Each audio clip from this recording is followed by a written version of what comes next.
내 집 마련을 향한 부동산 길라잡이, 부동산 가이드 진행의 강주리입니다.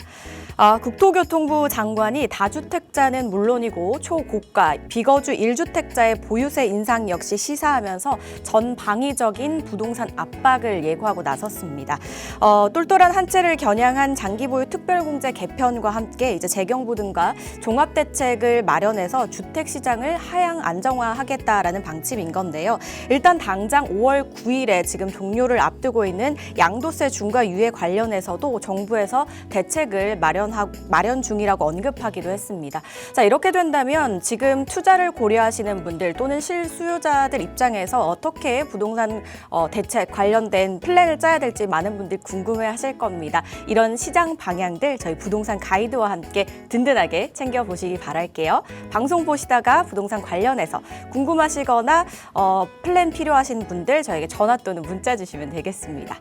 02-2638-3967번 서울 전화 02-2638-3967번으로 전화 주시거나 또는 건당 100원의 유료 문자입니다. 샵 3989번으로 궁금하신 내용 적어서 지금 바로 보내주시기 바랄게요. 자, 그럼 부동산 가이드 오늘도 힘차게 출발하시죠.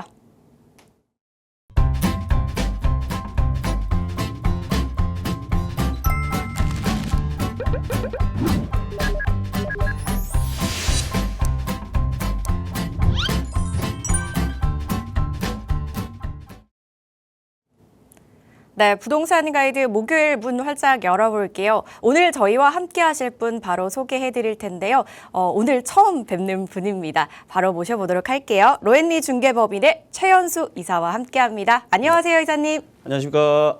로엔리 중개법인의 최현수 이사입니다. 최근 다주택자들을 겨냥해서 워낙 강한 워딩과 여러 가지 규제들을 예고하고 있는 현실인데요. 지금 외부적으로는 전쟁과 국제 유가 상승 등 여러 가지 요인들로 인해서 굉장히 혼란스러운 시장과 부동산 전망을 바라보고 계실 텐데요.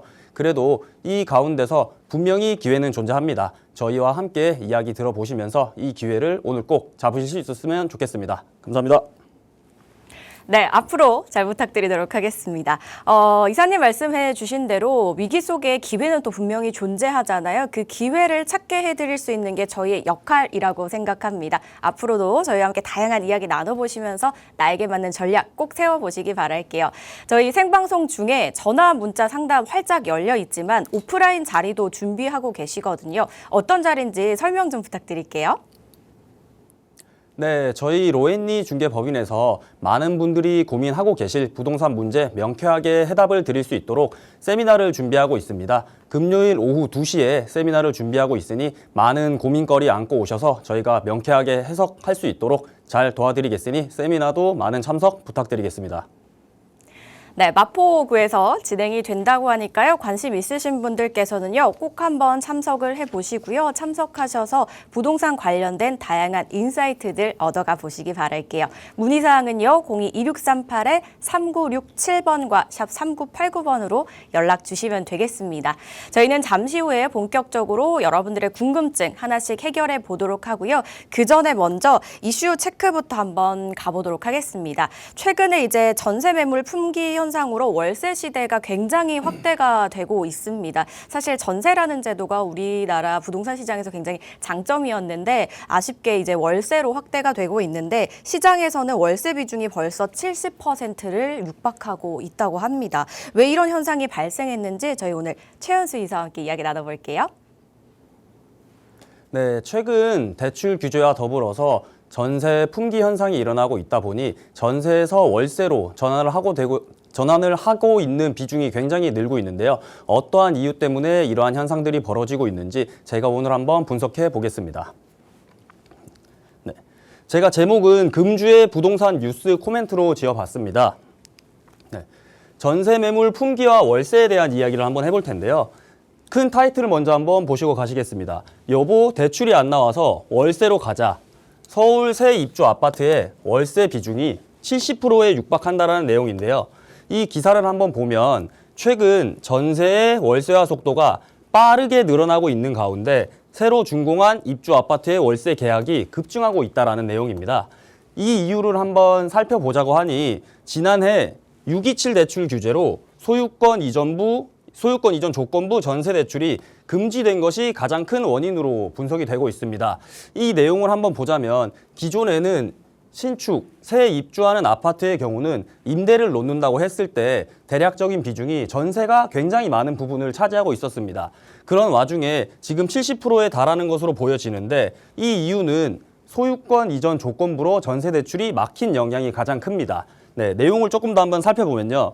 국토교통부 실거래가 시스템에 신고된 서울 아파트 전월세 거래 내역을 분석해 보니 지난해 627 대출 규제 이후 서울에 입주한 새 아파트의 월세 비중이 평균 60%로 집계가 됐다라는 내용인데요. 이는 같은 기간 서울 아파트 전세 임대차 계약에서 월세가 차지하는 비중이 새 입주가 아니고 전체를 따지는 겁니다. 네. 그 비중이 45.8%인 것에 반해 14% 이상 높은 수치로 나와 있는 건데요. 그리고 이 전의 사례를 한번 보자면 마지막으로 실제 627 대책 이전인 24년 하반기에 입주한 서울 신축 아파트의 임대차를 분석을 해보니 입주 초기 전월세 계약 중 전세가 차지하는 비중은 73%에 달했습니다. 이 이야기가 뭐냐면 지금 전세 대출 자체가 막히다 보니 어쩔 수 없이 새로 들어가는 신축 아파트의 경우에도 월세로의 전환이 굉장히 높아지고 있다는 얘기인데요. 예전에 같은 경우는 70% 정도가 전세였다면 지금은 새로 들어가는 아파트의 임대차가 월세로 70%를 달성하고 있다는 얘기입니다. 네.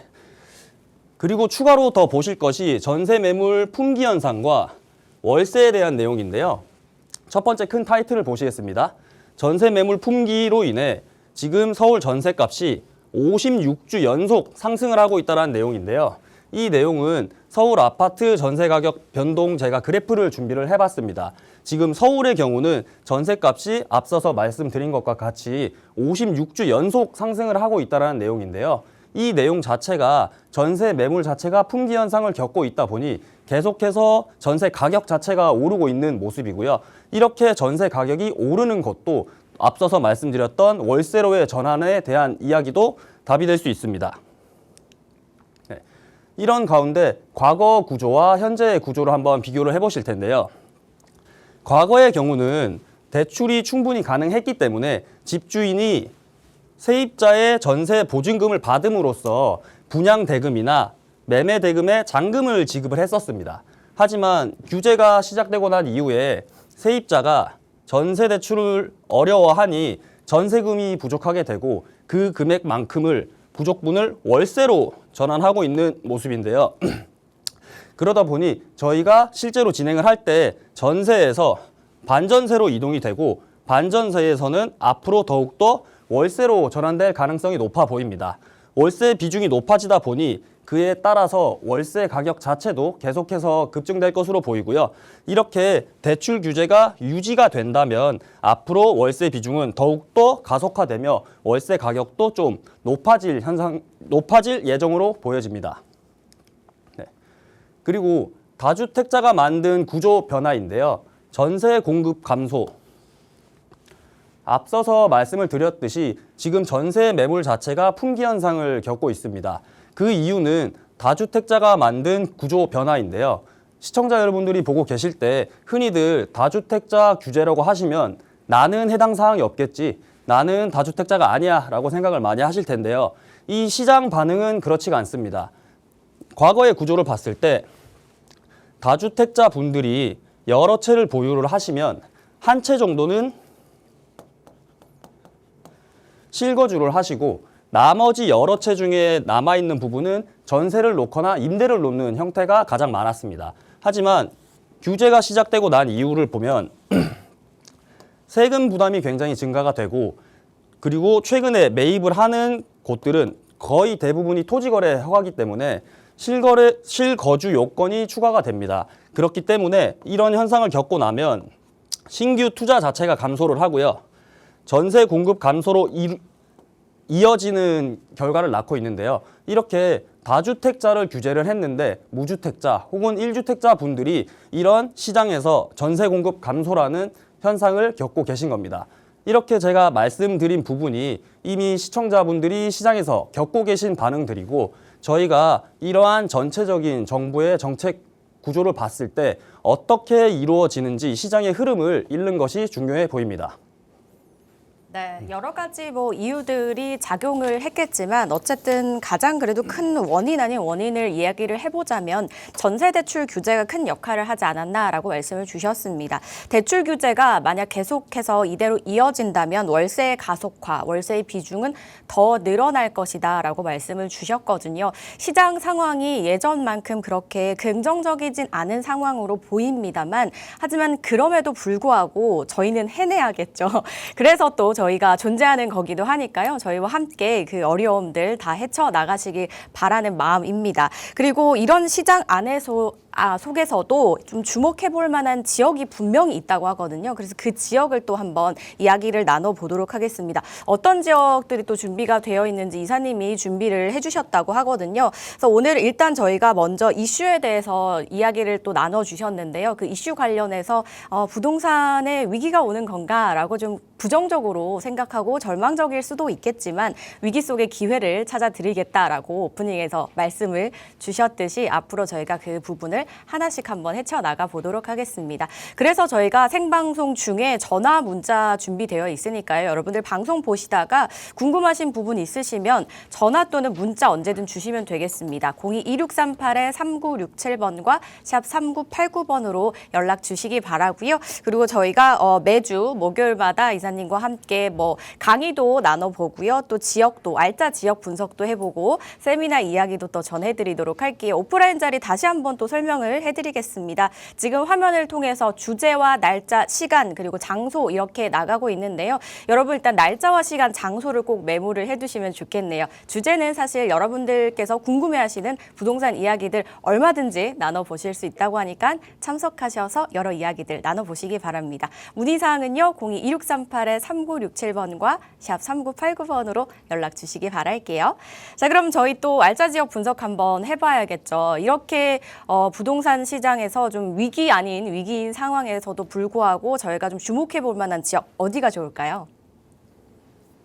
네, 오늘은 제가 앞서서 말씀드렸듯이 기회를 꼭 붙잡으실 수 있는 시간을 제공해드린다고 말씀드렸는데요. 그런 가운데 제가 오늘 소개해드릴 지역은 서남권의 핵심, 서울 서남권의 핵심입니다. 목동을 한번 보실 텐데요. 이 목동이라고 하면은 가장 대표적인 키워드가 떠오르실 겁니다. 바로 학원가와 학군입니다. 이런 학원가와 학군이 지탱을 하고 있는 목동을 한번 오늘 살펴보실 텐데요. 그 전에 제가 투자 시에 항상 필수 고려사항이라고 말씀드리는 내용을 한번 전달드리고 시작해 보겠습니다. 네, 3대 업무 권역이라고 하죠. 네, 중심 업무지구, 종로 쪽에 속하고 있고요. 모두가 다 가고 싶어하는 강남 업무지구, 그리고 금융의 메카, 여의도 업무지구인데요. 제가 투자를 하실 때 어떠한 물건이든 가장 필수 고려 사항이라고 말씀을 드리는 게 이 3대 핵심 업무 권역에서 얼마나 가까운지를 보시는 게 중요하다고 말씀을 드리는데요. 일단 대기업들이 다 진출을 해 있고 어느 정도 좋은 인프라를 다 갖추고 있다라는 확증이기 때문에 제가 최대한 이 중심 업무지구와 강남 업무지구 그리고 이 여의도 업무지구에 최대한 가깝게 위치하시는 것을 말씀을 드리고요. 이렇게 투자를 하셨을 때가 가장 실패가 없고 장점들을 많이 가져갈 수 있는데 근데 다만 제가 들어가고 싶다고 해도 중심 업무지구와 강남 업무지구, 여의도 업무지구 쪽으로 들어가고 싶다고 해도 들어갈 수 없는 분들이 계실 텐데요. 그럴 때 보셔야 하는 것이 이 강남 업무지구와 중심 업무지구, 여의도 업무지구와 얼마나 가깝게 접근할 수 있느냐를 또 보셔야 합니다. 네, 그런 가운데 제가 오늘 소개드릴 목동은 황금노선 9호선에 위치하고 있습니다. 직장인들이 가장 선호하는 노선이죠. 9호선과 2호선을 대표적으로 꼽을 수 있겠는데요.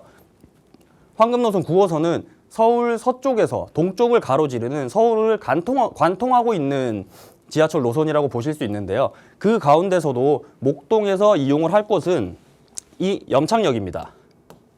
이 염창역 같은 경우는 지금 이 노선표를 보셔서 아시겠지만 급행 노선이 지나가는 역입니다. 그냥 9호선도 직장인들이 굉장히 많이 이용을 하는 노선인데 급행 노선으로 지나가다 보니 강남으로 서울 서쪽에서 강남으로 진입을 하는데 20분이면 도달을 할 수 있는 위치고요. 그렇기 때문에 이런 급행 노선 근처로 또 역 같은 경우는 사라지지 않습니다. 그렇기 때문에 내가 역 근처로 마련을 해놓는다라고 하면 영구히 이 장점을 가져가실 수 있는 것이기 때문에 항상 지하철 노선도 체크를 해보시는 것이 중요하겠습니다. 네, 이런 가운데 앞서서 말씀드렸듯이 목동의 접근성을 한번 살펴보겠습니다. 네. 일단 첫 번째로 아까 제가 말씀드렸듯이 핵심 업무지구로 직주 근접이 가능한 위치, 이 조건에 해당되는 것이 바로 목동인데요.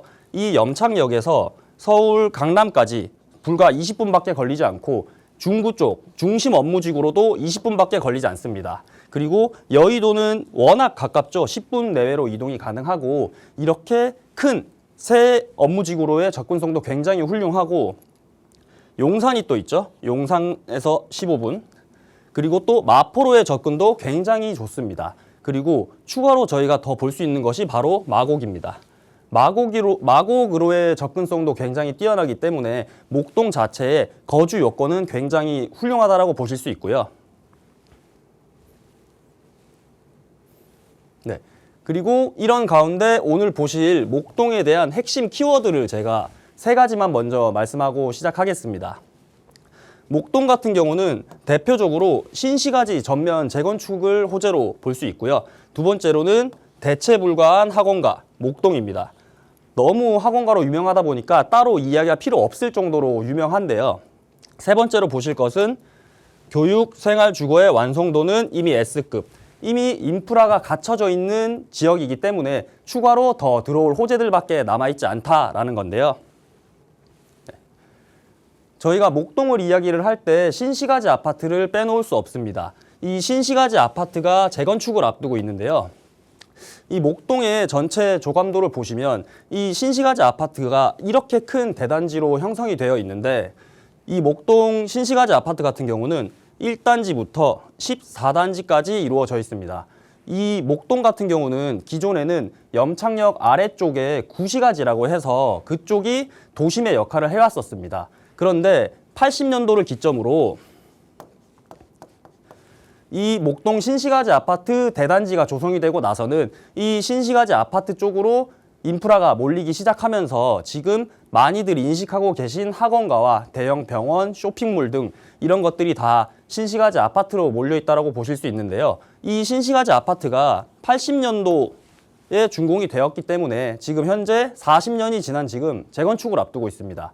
그러다 보니 굉장히 큰 호재로 작용을 하고 있고 신시가지 아파트 재건축의 현황을 한번 보시면 기존에 1단지부터 14단지까지 약 2만 6천 세대가 거주를 하고 있었습니다. 그런데 재건축을 하고 나서는 약 5만 세대의 미니 신도시가 탄생할 것으로 보이는데요. 이 규모를 한번 보면 각 층별로 49층까지 신축 규모가 잡혀 있습니다. 굉장히 고층으로 지어질 예정이고 저희가 이 재건축을 바라봤을 때 이미 학원가의 인프라가 깔려 있고 이 기대 심리가 더해지다 보니 지금 목동 신시가지 아파트 시세 같은 경우는 굉장히 고가를 자랑하고 있습니다. 30억 초반에서 40억까지 훌쩍 바라보고 있는 모습인데요. 이게 단순한 아파트 시세가 아니고 이미 갖춰져 있는 인프라에 재건축에 대한 기대 심리 그리고 학원가 때문에 이 아파트 가격을 지탱하고 있다라고 말씀을 드릴 수 있는데요. 제가 재건축이나 재개발을 바라보실 때 항상 먼저 보라고 말씀을 드리는 것이 주변 아파트 시세입니다. 재개발 물건을 투자하실 때는 주변 아파트 시세를 보면서 이 내가 투자를 할 곳이 어느 정도 갈 것이다라는 것을 이제 예측을 할 수 있기 때문에 신시가지 아파트 시세를 한번 말씀을 드렸고요. 그리고 드디어 나왔습니다. 학원가와 학군, 목동입니다. 서울 학원가의 계급도를 한번 보실 텐데요. 1티어에는 대치동과 목동이 위치하고 있습니다. 2티어 같은 경우는 반포 서초와 중계동인데요. 이 계급도를 보면서 저희가 주목을 해야 할 것은 바로 목동과 중계동입니다. 왜냐하면 대치동과 반포 서초 같은 경우는 강남 3구에 속하고 있습니다. 이미 교육열이 굉장히 높고 인프라가 갖춰져 있는 고급 단지다 보니 저희가 바라볼 것은 목동과 중계동인데요. 이 목동과 중계동은 아파트 가격을 지탱하고 있는 이유가 학원가라고 할 만큼 학원가가 굉장히 대표되는 상권이고요. 그리고 서울 학원가 티어별 평균 아파트 매매 가격을 한번 보시겠습니다. 대치동 같은 경우는 37억 5천을 보이고 있고요. 목동 같은 경우는 20억에 가까이 되고 있습니다. 그리고 반포동은 강남 3구이기 때문에 굉장히 높죠. 45억대고 이렇게 바라봤을 때 같이 중계동 학원가도 설명을 드렸었는데 중계동은 7억대를 보이고 있습니다. 이런 가격만 보셔도 목동의 기대치가 얼마나 높은지 그리고 목동을 지탱하고 있는 이 학원가와 학군이 얼마나 큰 프리미엄을 형성하고 있는지 보실 수 있습니다. 그런 가운데 제가 오늘 추천을 드리고 분석을 해볼 지역은 목동 구시가지입니다. 이 목동 구시가지의 히스토리를 한번 살펴보실 텐데요. 목동 구시가지 뉴타운 추진한다. 제가 기사를 하나 가져와 봤는데 이 기사가 2006년 기사입니다. 2006년 당시에는 지금처럼 SNS가 발달하지 않았기 때문에 이런 뉴스와 기사를 통해서 소식들을 많이 접하셨을 텐데요. 양천구청이 타당성 영역 조사를 착수를 한다. 이러한 뉴타운으로 진행을 하겠다라는 소식만으로 이 주변 개발 기대감으로 인해서 주변에 속해 있던 이 구역 내에 들어오고 있던 빌라들이 가격이 각 2배가량 상승을 했습니다. 그만큼 2006년 당시에도 이 지역은 개발이 될 것이다. 개발이 된다라고 하면은 굉장히 좋아질 것이다. 라고 많이들 추측을 하셨고 투자자분들도 이미 많이 들어와 계신 상황인데요. 하지만 2006년 당시에는 결국은 고배를 마셨습니다. 이 이유가 무엇이냐면 가장 큰 것은 노후도였습니다. 노후도가 달성되지 못했기 때문에 그리고 이때 당시에 바라보는 재개발과 재건축은 지금처럼 주택 공급에 대한 압력이 없다 보니 많이 완화되지 못하고 어려웠던 시절이기 때문에 고배를 마셨고요. 지금은 약 20년이 지난 현재 많은 인허가와 절차들이 완화되기 시작하면서 다시 한번 진행을 하고 있는데요. 이 20년 동안 노후도가 충분히 달성되었습니다. 이 노후도가 충족이 되었고 더군다나 앞서서 말씀드렸듯이 2006년 당시에도 투자자분들이 많이 몰려오셨기 때문에 속도감 있게 진행을 할 수 있는 지역이라고 말씀을 드리고요. 큰 반대 없이 모든 분들이 합심하시고 동의하셔서 진행을 하는 게 재개발을 바라볼 때는 굉장히 중요한 요소인데요. 그렇기 때문에 목동이 제가 말씀드리는 구시가지 쪽 같은 경우는 아무래도 다른 지역보다는 조금 더 속도를 낼 수 있지 않을까 하고 생각해 봅니다. 네, 목동 구시가지 핵심 포인트를 한번 짚어보겠습니다.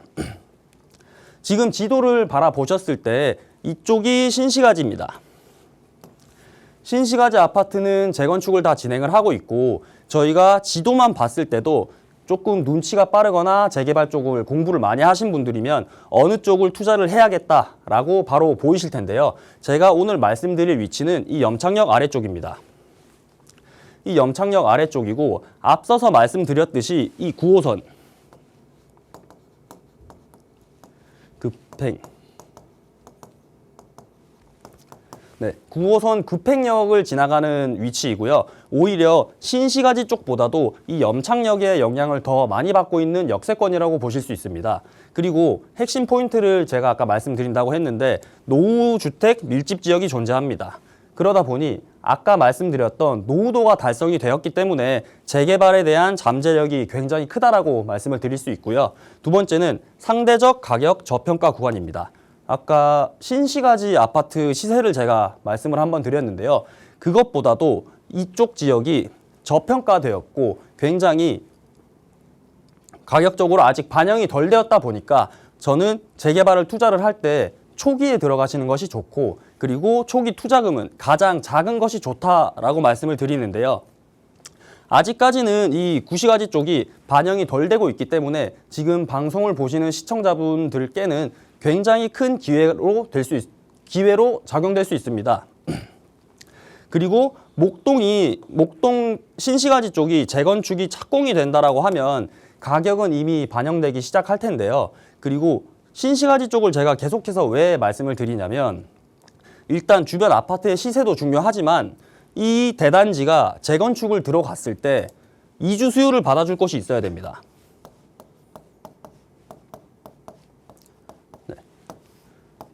네, 이 이주 수요를 받아줄 곳이 필요하다는 게 왜 중요하냐면 이 목동 신시가지 같은 경우는 앞서서 말씀드렸듯이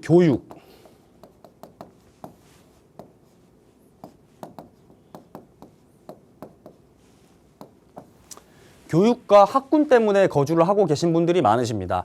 그러다 보니 내가 1순위로 잡고 목동에 들어온 이유가 교육과 학군 때문인데 자녀들을 두고 다른 곳으로 멀리 이주를 하시는 게 굉장히 어렵습니다. 굉장히 어렵고 근처에서 거주를 해야지 이 학군과 학원을 그대로 누리면서 저희가 있어왔던 이 신시가지 재건축의 이주 수요를 감당할 수 있는 위치를 찾는 곳이 바로 이쪽이고요. 그렇기 때문에 이쪽 위치 자체의 흡입력도 굉장히 좋지만 이 신시가지 재건축에 따른 이주 수요, 수혜 가능 입지라고 해서 이런 장점도 같이 가지고 있는 위치입니다. 그리고 마지막으로 보실 것은 6억 원 이하 소형주택입니다. 제가 말씀드렸던 목동 구시가지의 투자 물건은 6억 이하로 들어가셔서 6억 이하 신축 소형주택 혜택을 보실 수 있는 위치인데요. 이 내용을 한번 살펴보면 가장 큰 타이틀은 주택수 제외입니다. 대상은 다가구, 다세대, 도시형 생활주택, 주거용 오피스텔. 면적 같은 경우는 전용 60제곱 이하입니다. 금액은 수도권에서 6억 원 이하까지 가능하고요. 기간 및 절세를 한번 알아보면 27년 12월 준공분까지입니다. 보실 수 있는 혜택은 취득세와 보유세, 양도세. 보유세와 양도세 같은 경우는 기간 제한 없이 주택수에서 제외됩니다. 그렇기 때문에 지금 정부에서 굉장히 겨냥을 하고 강한 워딩들과 규제를 예고하고 있는 와중에 특히 다주택자분들은 취득세, 종부세, 양도세 측면에서 주택수에서 빠지다 보니까 굉장한 메리트로 작용을 할 수 있고요. 이 세제 혜택은 앞서서 말씀드렸듯이 27년 12월을 마지막으로 종료될 예정이기 때문에 속도감 있게 접근을 하시는 것도 하나의 전략이 될 것 같습니다. 앞서서 말씀드렸던 기회를 잡으라고 제가 말씀을 드렸는데요. 이렇게 목동에 굉장히 큰 신시가지라는 호재와 많은 여건들로 인해서 투자 가치가 충분히 있는 곳이니까 여러분들도 기회를 꼭 잡으실 수 있었으면 좋겠습니다. 네, 여러분들 이제 부동산, 그러니까 집을 고르실 때 가장 먼저 보시는 게 뭘까요? 바로 입지겠죠. 입지 안에는 이동이 굉장히 좀 편리하고 또 내가 일하는 직장과 가까운지 이런 여러 가지 요건들이 있는데 그 부분을 굉장히 중요하게 보실 겁니다. 우리나라에는 대표적인 3대 업무지구가 있잖아요. 여의도, 강남, 그리고 이제 중구 쪽인 도심 이렇게 세 곳이 있는데 이 지역들을 빠르게 갈 수 있다면 정말 삶의 질이 달라질 겁니다. 그래서 많은 분들이 이제 선호하는 지역들이 좀 있으신데 그 중에 하나인 목동을 오늘 소개해 주셨습니다. 목동도 사실 시세가 굉장히 좀 높아서 들어가고 싶어도 좀 쉽게 들어갈 수 있는 그런 곳은 아닌 이미지가 있잖아요. 그런데 그 틈새 시장이 있다고 합니다. 신시가지와 구시가지가 이렇게 있는데 구시가지가 현재 좀 저평가가 되어 있고요. 앞으로 많은 가능성을 품고 있다고 하니까 좀 관심 있게 지켜보면 좋겠다라고 말씀을 주셨어요. 그리고 목동은 말씀드리지 않아도 가장 유명한 게 이제 또 학군을 꼽을 수가 있겠는데 그 학군에 좀 살짝 가려져 있는 교통도 있었습니다. 교통도 황금 노선이라고 불리는 9호선이 이제 지나가서 직주 근접과 자녀들의 교육까지 두 마리 토끼를 잡을 수 있는 곳이라고 하니까 많은 분들 한번 관심 있게 또 지켜보시길 바랄게요. 이런 부분 관련해서 좀 자세하게 이야기 나누고 싶다 하시는 분들, 나에게 맞는 전략 한번 세워보고 싶다 하시는 분들은 오프라인 자리 꼭 활용해 보시기 바랄게요. 화면을 통해 통해서 저희 주제와 날짜, 시간, 장소 이렇게 나가고 있으니까요. 날짜, 시간, 장소 꼭 메모해 두셨다가 문의사항은요. 02-2638-3967번과 샵 3989번으로 연락 주시기 바라겠습니다. 저 이렇게 이슈와 지역까지 한번 분석을 해봤고요. 이번에는 여러분들의 고민들 하나씩 한번 또 해결해 봐야겠죠. 저희 문자 상담 한번 만나보도록 할게요. 첫 번째 문자는요. 7284님께서 보내주셨습니다. 현재 영등포 자가에 거주하고 있는 1주택자입니다. 여유자금을 한 3억에서 4억 정도 보유를 하고 있는데요. 아파트 투자는 이제 금액이 적어서 좀 불가능할 것 같고요. 서울 일대 재개발 투자처 가능한 곳이 있을까요? 라고 문의를 주셨습니다. 지금 가지고 계시는 여유자금으로 아파트보다는 앞으로 미래 가능성이 높은 이 재개발 지역을 원하시거든요. 어디를 한번 살펴보시면 좋을까요? 네, 일단은 정리를 한번 해보면 영등포 쪽에 거주를 하시고요. 1주택을 보유하고 계시다고 하셨습니다. 네. 영등포 쪽에 거주를 하시고 1주택을 보유하고 계시다고 하셨는데요. 금액은 3억에서 4억. 이 가운데 하나를 실거주용으로 보유를 하고 계시다 보니 3, 4억으로 당장에 아파트를 사기에는 너무 금액이 가벼울 수밖에 없고, 이렇게 들어간다고 하셨을 때 저는 재개발 예정지에다가 투자를 하셔서 추후에 시세 차익도 보시고, 혹시나 이주가 가능하시면 이주가 가능한 대로 그런 위치로 보시는 것이 가장 중요하다고 말씀을 드리는데요. 그러면 앞서서 말씀드렸던 지금 금액대가 3, 4억 정도라고 하셨는데, 그러면 마포를 보시는 선택지는 굉장히 훌륭하다고 생각이 됩니다. 마포 같은 경우는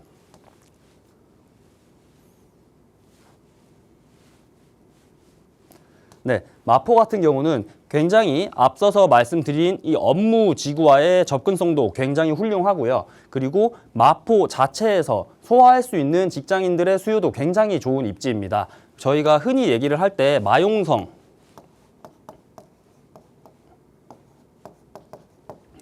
이중에 투자를 하겠다라고 생각을 하시는 것은 굉장히 좋은 판단이라고 생각이 되고요. 그 중에서도 저는 그러면 마포를 바라보겠다라고 하셨는데 3, 4억으로 어디를 갈 수 있느냐, 이것도 굉장히 중요하다고 생각이 드는데요. 제가 오늘 마포 쪽에서 보실 만한 그 금액대에 해당하는 3가지 지역 정도를 한번 추천을 드려보겠습니다.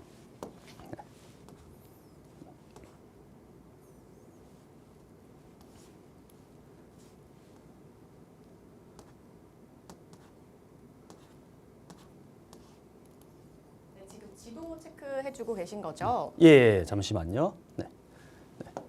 네, 이렇게 바라보실 때 지금 마포 도화동입니다. 제가 첫 번째로 추천드릴 곳은 도화동이고요. 네, 이 도화동 같은 경우는 굉장히 큰 아파트 단지들이 이미 들어와 있는 곳입니다. 그리고 앞쪽으로는 상권이 존재해가지고요. 생활 인프라가 굉장히 풍부한 지역이고, 이쪽 같은 경우는 아까 말씀드렸듯이 지도를 조금 볼 줄 아시는 분, 재개발의 분석에 유능하신 분들은 어디 쪽에 투자를 하겠다라고 하시는 게 벌써 지도를 보셨을 때만 하시더라도 분석이 끝나셨을 텐데요. 제가 오늘 말씀드리는 위치는 이쪽입니다. 네. 이쪽 도화동을 보셔야 된다고 제가 말씀을 드리고, 앞서서 3억에서 4억 정도 투자 금액으로 어디를 가는 게 좋을까요? 그중에 마포를 선호한다고 하시기 때문에 제가 첫 번째로 보시기에 적합하다고 생각이 되는 데는 도화동입니다. 이쪽은 일단 첫 번째로 공동역에서 굉장히 가깝게 위치를 하고 있고요. 이 공동역 같은 경우는 5호선과 6호선, 경의중앙선, 여기에 더해서 공항선까지 지나가고 있는 쿼드러블 역세권입니다. 그러다 보니 서울시 내에서도 굉장히 순위권에 드는 지하철역이라고 보실 수도 있고요. 가장 중요한 점은 이 공동역은 없어지지 않습니다. 그렇기 때문에 저희가 이 역세권에 해당하는 장점을 영구히 가져갈 수 있다라고 보실 수 있는 지역이고요. 그리고 이 도화동에 대해서 조금 더 말씀을 드리자면, 도화동 같은 경우는 이렇게 나비 모양으로 지금 구성이 되어 있는데요. 이쪽 지역이 기존에는 이렇게 딱 잘라서 A구역, B구역 이렇게 나눠서 각기 다른 재개발 진행을 했었습니다. 하지만 현재는 사업성을 많이 높이기 위해서 하나로 합쳐서 진행을 하고 있는데요. 그러다 보니 지금 진행이 될 재개발 방향으로는 신속,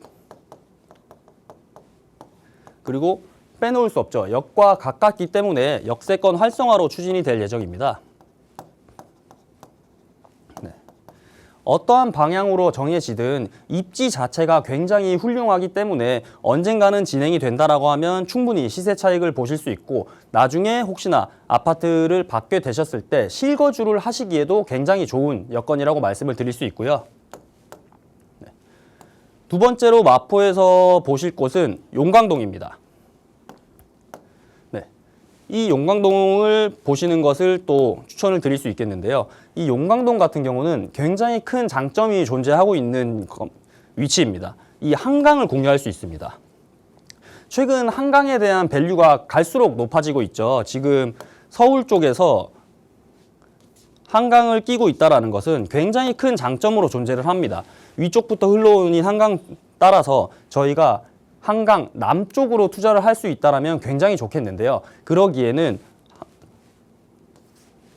금액대가 굉장히 높습니다. 그렇기 때문에 지금 한강 남쪽으로 투자를 하시는 것보다는 북쪽으로도 많이 보고 계신 상황인데요. 그렇게 해서 지금 대두되는 곳이 이 용광동 쪽과 많이들 들어보셨을 광진구 자양동 쪽을 많이들 투자를 하고 계실 겁니다.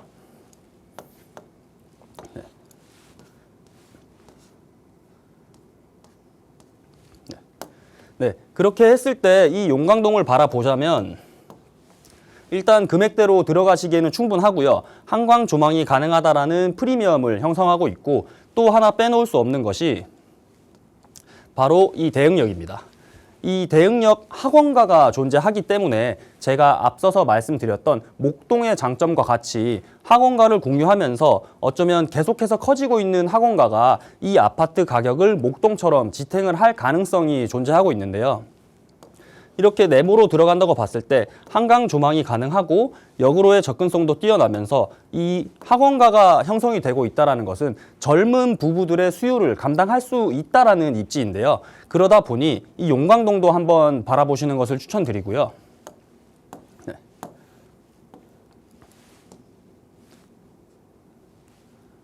네, 마지막 세 번째로 바라보실 곳은 아까 신수 13구역을 보셨다고 말씀을 해주셔서 신수 2구역을 말씀드리겠습니다. 네, 이 신수 2구역 같은 경우는 굉장히 큰 장점이 있는 입지인데요. 그 입지가 여러분들이 생각하시는 것과는 좀 반대로 바로 노후도입니다.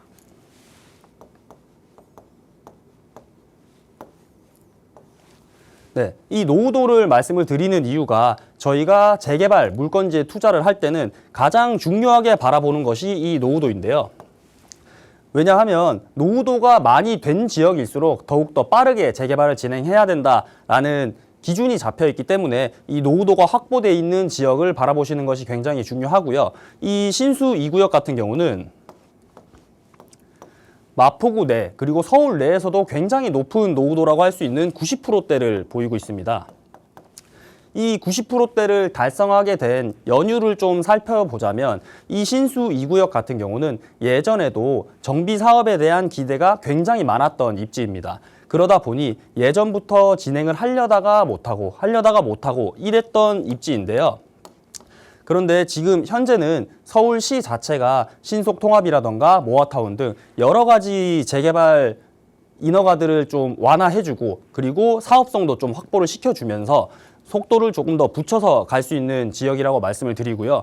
이때 당시에 계속해서 정비 사업이 진행이 되다 안 되다 하다 보니 그동안 신축 건물이 거의 들어오지 못했습니다. 그러다 보니 지금 이 노후도가 90%로 잡혀 있는 모습을 보실 수 있고요. 그러면 제가 오늘 세 가지를 말씀을 드렸는데요. 전체적으로 정리를 한번 해보겠습니다.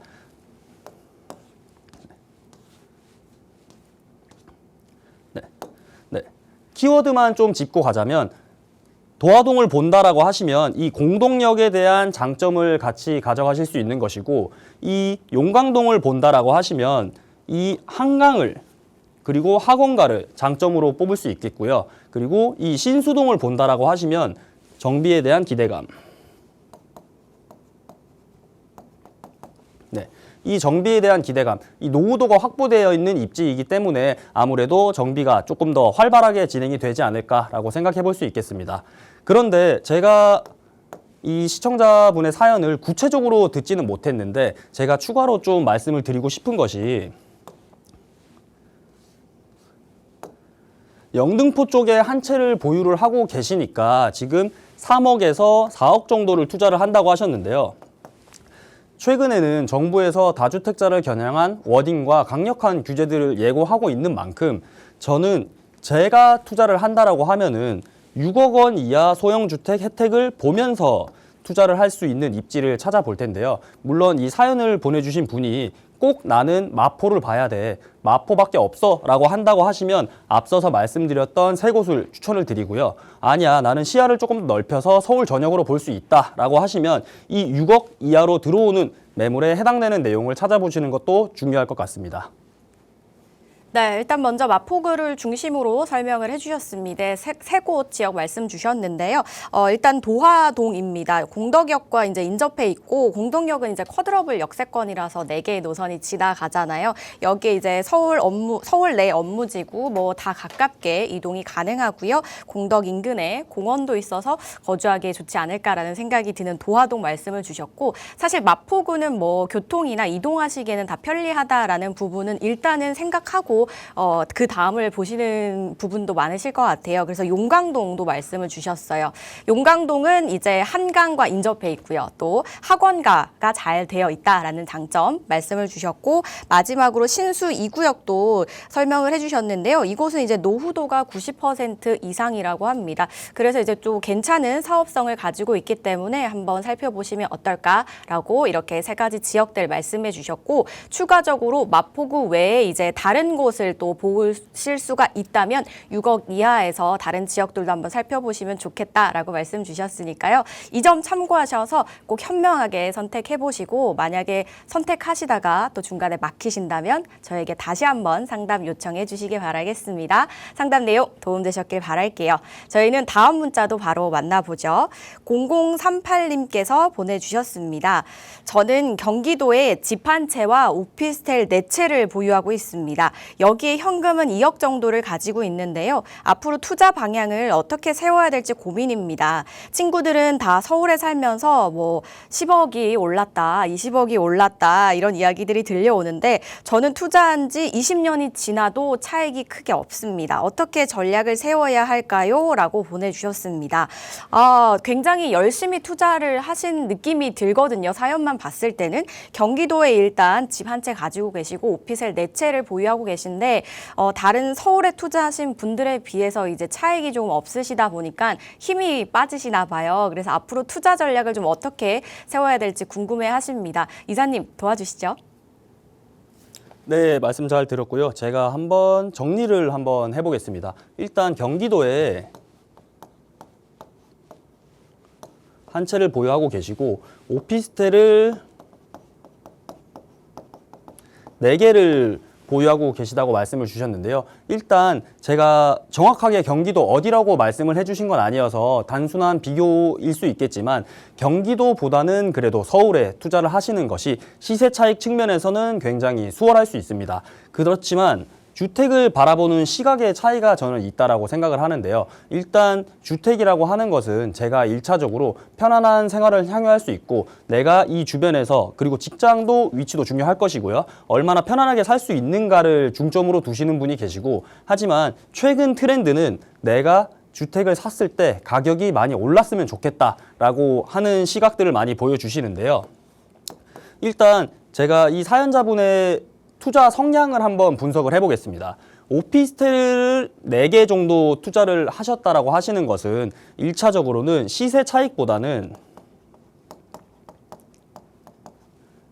현금 흐름에 중점을 좀 두신 투자라고 제가 보여집니다.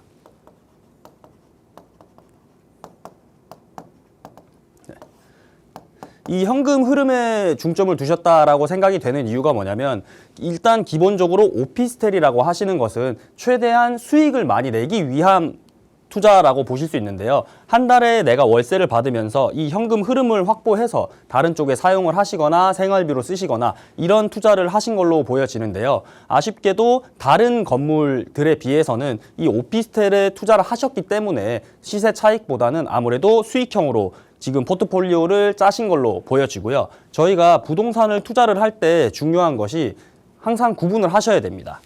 시세 차익을 내가 보겠다. 아니면 수익형을 보겠다. 왜냐하면 시세 차익은 시간이 흘러야지 가능한 것이고요. 이 수익형 같은 경우는 당장에 나한테 수익을 가져다 줄 수 있는 것이기 때문에 많은 분들이 고민을 하시는데요. 이것은 뭐가 맞다라고 말씀드리기는 어렵고 예전에 투자를 하셨을 때 시세 차익보다는 수익에 집중을 했다라고 보여지고요. 그런데 지금 나는 경기도에 아파트를 들고 있었는데 서울에 주택을 가지고 있는 주변 사람들을 보니 조금 이제서는 시세 차익을 좀 바라보시는 것 같아요.